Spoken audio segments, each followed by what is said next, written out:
মানুষের জীবনের সবচেয়ে বড় সম্পদ হলো তার ঈমান।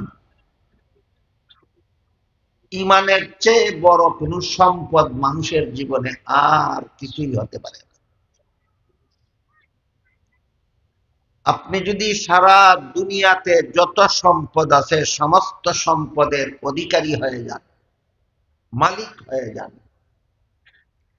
তারপর একদিন সেই সম্পদ ফেলে মৃত্যুবরণ করতে হবে কিনা, সম্পদের বুদ্ধ হলের সুযোগ সুবিধা শেষ।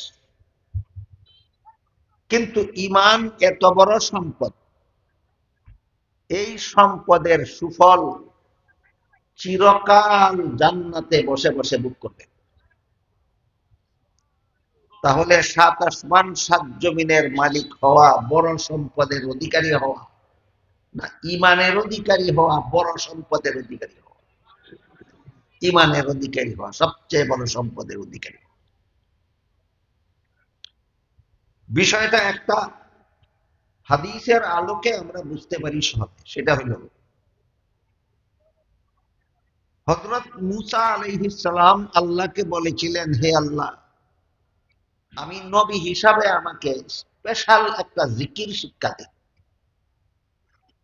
আল্লাহ বলেন, লা ইলাহা ইল্লাল্লাহ জিকির করো।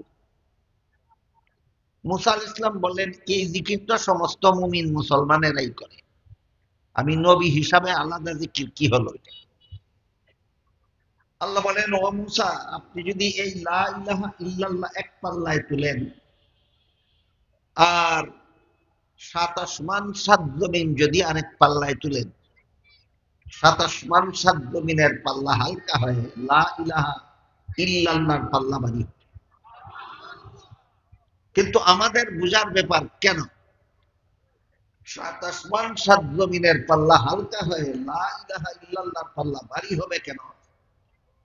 কারণ একটাই, যে কেউ যদি সাত আসমান সাত জমিনের মালিক হয়ে যায়, শুধু লা ইলাহা ইল্লাল্লাহ বিশ্বাস করে না, বলুন এই সাত আসমান সাত জমিনের মালিক জান্নাতি হবে না জাহান্নামী হবে? আর কেউ যদি শুধু লা ইলাহা ইল্লাল্লাহ বিশ্বাস করে, 7টা টাকারও মালিক না হয়, সে জাহান্নামী হবে না জান্নাতি হবে? এবার বলুন, সাত জমিনের সাত আসমানের মূল্য বেশি আর লা ইলাহা ইল্লাল্লাহর মূল্য বেশি? এই জন্য বলেছি মানুষের জীবনে সবচেয়ে বড় সম্পদ হলো ঈমান। আর ঈমানের প্রথম কলেমাই হলো লা ইলাহা ইল্লাল্লাহু মুহাম্মাদুর রাসূলুল্লাহ।